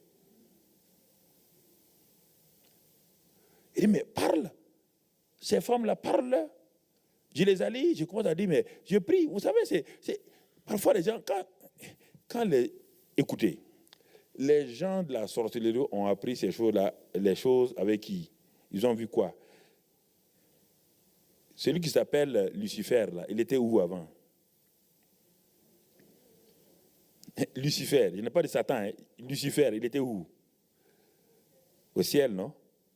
Il était un archange. Ce n'est pas une question pour vous, piège. Non. Ce n'est pas une question piège que je vous pose. Ce n'est pas pour vous mettre dans des pièges. Lucifer était avec qui? Avec Dieu. Lucifer connaît le Père, le Fils et le Saint-Esprit. Est-ce que tu crois ça? Lucifer connaît le Père, le Fils et le Saint-Esprit. J'ai dit Lucifer, il était avec le Père, oui ou non? Il connaissait Gabriel, il connaît l'archange Michel, il connaît tous les anges. Puis il était un de leurs chefs, oui ou non? Et puis il était connu bien là-bas. C'est pourquoi, imagine, il a amené 1/3 des anges de Dieu derrière lui. Il réfléchit là. Il n'a pas amené 3 anges, hein? Le tiers des anges de Dieu derrière lui. Je ne connais pas le nombre des anges de Dieu. Mais il a amené le tiers derrière lui. Donc ça veut dire quoi? C'est un cerveau. Mais c'est Lucifer là, que Dieu a créé maintenant Satan. Ce n'est pas Dieu qui a créé Satan, c'est Lucifer qui a créé Satan. Pas dans la création comme Dieu crée. C'est Lucifer qui s'est transformé en Satan, ce n'est pas Dieu. Réfléchis à ça, tu verras. Mais c'est Lucifer là, c'est Satan. Regarde-le opérer aujourd'hui. Les dons qu'il avait là, il a fait quoi? Il n'a fait que les pervertir.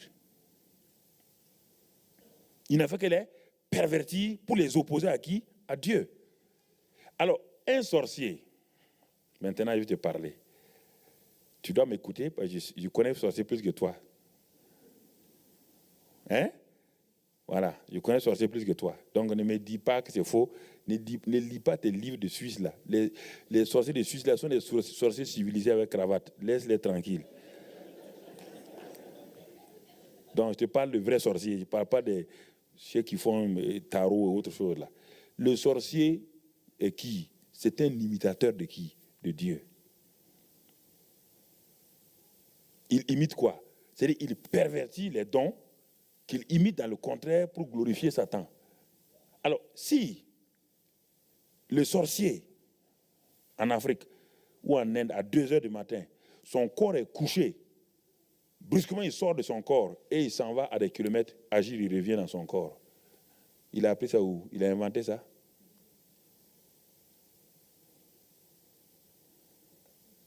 Pourquoi les chrétiens, pourquoi les sorciers ont plus confiance en Satan que les chrétiens ont confiance en Jésus? Voici le vrai problème des chrétiens. Les sorciers ont plus... Quand un sorcier dit à un de ses agents, va au cimetière à 2h du matin, ouvrir un tombeau, prendre des os, je vais faire des fétiches pour toi, il s'en va le faire. Jésus dit à un chrétien, va jeûner 3 jours, il ne veut pas le faire.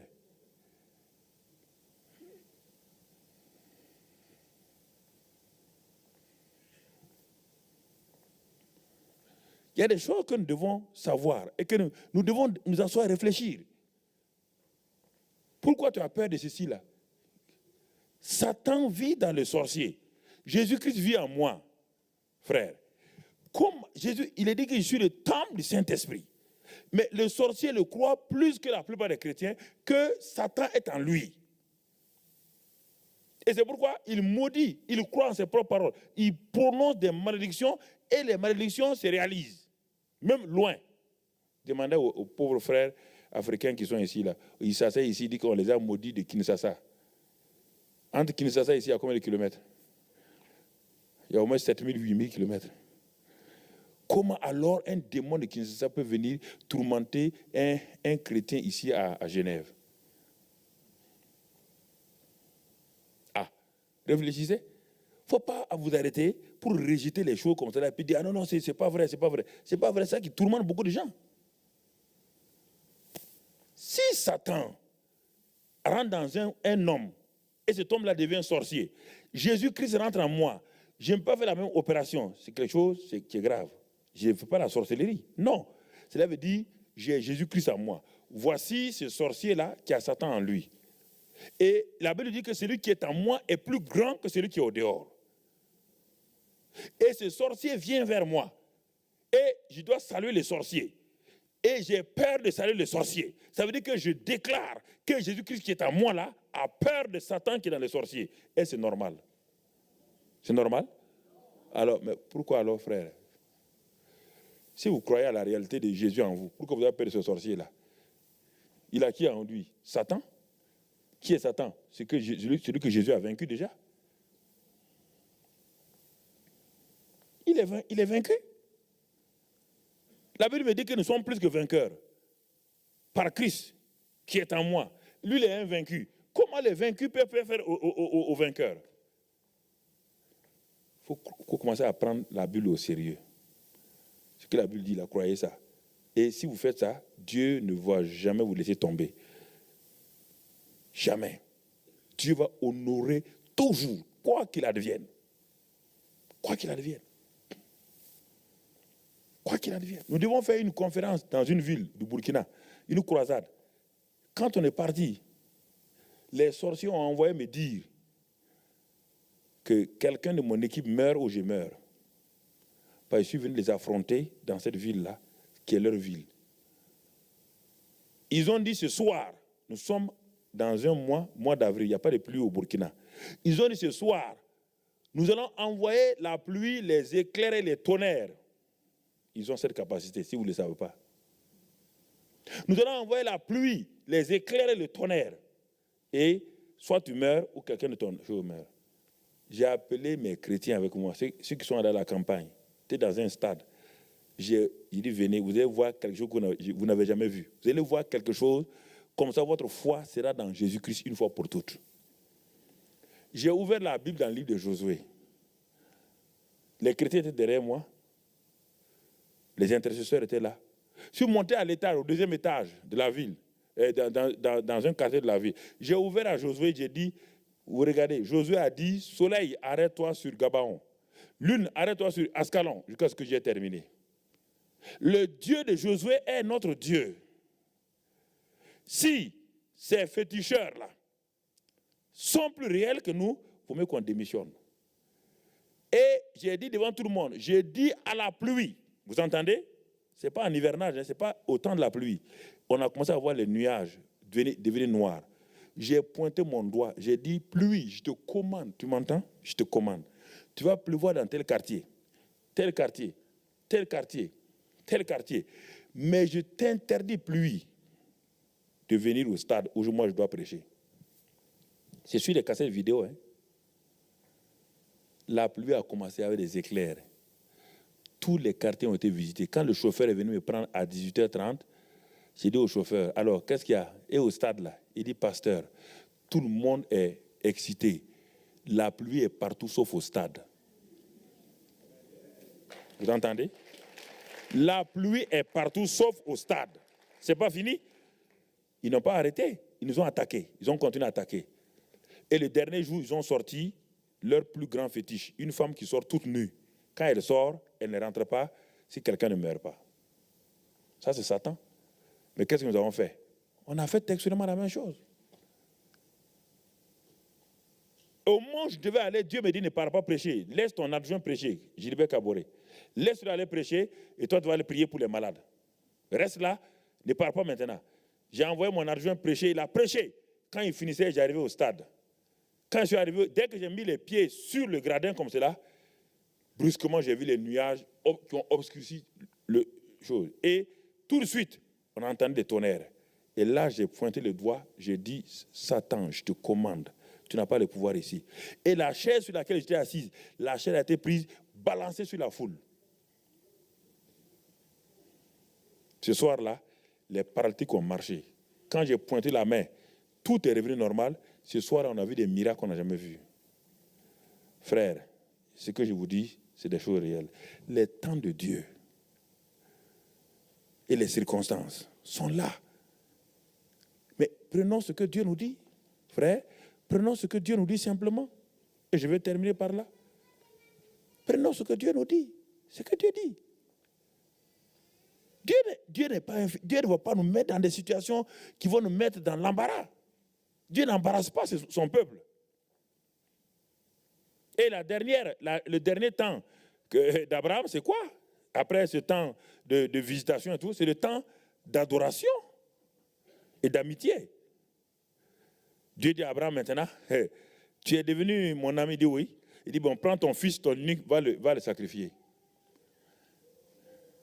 Dans la Bible, on appelle ça le temps d'adoration. Ce n'est pas le temps de sacrifice, hein, c'est le temps d'adoration. Quand Abraham partait, son fils a dit, papa, voici le bois, voici le feu. Où est le sacrifice? Et il dit, mon fils, Dieu pourvoira lui-même. Ne t'inquiète pas. Abraham était relax. Jamais aucun homme n'a été relax comme ça. Mais il y a plusieurs années, Abraham était quoi? Angoissé par le fait de ne pas avoir un enfant. Il voulait un enfant, il était angoissé. Maintenant qu'il a cet enfant-là, son fils-là, Dieu dit de prendre ça, aller sacrifier. Abraham est relax. Il dit aux serviteurs, il dit, nous sommes dans le temps de l'adoration. On n'est plus dans le temps de peur. Il dit à ses serviteurs, arrêtez-vous ici. Le jeune homme et moi, nous allons là-bas pour adorer Dieu. Vous entendez ce qu'il dit? Allez égorger son fils. Abraham appelle ça adoration. C'est le dernier temps d'Abraham comme cela. Il est parti, il a levé le couteau. Ce n'était pas de la simulation. Quand il voulait égorger, la voix de Dieu retentit du ciel. Il dit maintenant, je sais que tu me crains. Les 8 ans d'Abraham, c'est fini. Quand Abraham a fini ça, il est rentré dans l'amitié totale de Dieu. Totale de Dieu. Dieu n'a plus rien fait sans révéler à Abraham. Voici ce qu'on voulait faire de la vie d'Abraham. Ces 8 ans-là correspondent aux 8 ans de notre vie. Le premier temps où Dieu nous appelle de l'obscurité, il se révèle à nous, il nous envoie, le temps de découragement, d'encouragement, le temps de tentation, ou le temps où Dieu nous relève encore, où Dieu vient, un départ nouveau, où Dieu vient, le temps de visitation et d'amitié. C'est tous ces temps-là. Si on avait le temps, on allait prendre cela. Mais je vais m'arrêter là ce soir. C'est le message que je voulais vous laisser ce soir, avant de revenir samedi sûrement pour le second message avec lequel on pourra aller de l'avant. Et ce soir, je vais prier pour terminer. Sûrement, peut-être samedi, on va prier pour les malades et autres choses, comme les autres orateurs sont là. Mais on va prier pour que Dieu guérisse, Dieu délivre, Dieu transforme, Dieu fasse des choses là. Remercions le Seigneur. Père, nous te remercions ce soir pour ton peuple merveilleux. Te rendons grâce. Parce que nous savons que, Seigneur, nous avons besoin de ces temps-là, des temps de rafraîchissement, des temps de visitation, des temps, Seigneur, ou d'adoration. Nous avons besoin d'être touchés par toi et que nos temps, les circonstances qui sont dans tes mains changent afin que nous puissions glorifier ton nom. Ce soir, plusieurs sont venus ici, sont dans des temps de découragement. Père, que le Saint-Esprit, l'Esprit les encourage ce soir. Certains sont venus dans le temps de la tentation, ils sont tombés même. Seigneur, que le Saint-Esprit ce soir, le Saint-Esprit qui relève les ossements desséchés, relève leur vie ce soir. Certains sont complètement assaillis par les démons qui les assaillent. Que Seigneur, ce soir-là, ta bonne main, ta puissance se manifeste, ton onction se manifeste dans leur vie et détruise toutes les chaînes, tous les liens sataniques dans leur vie. Et que Seigneur, toutes ces malédictions partent. Père, ce soir, que ta grâce et ton amour soient sur ton peuple et que tu les renouvelles, que ta bénédiction soit sur eux. Au nom de Christ Jésus, j'ai prié. Amen. Soyez bénis et que la grâce de Dieu soit avec vous. Amen.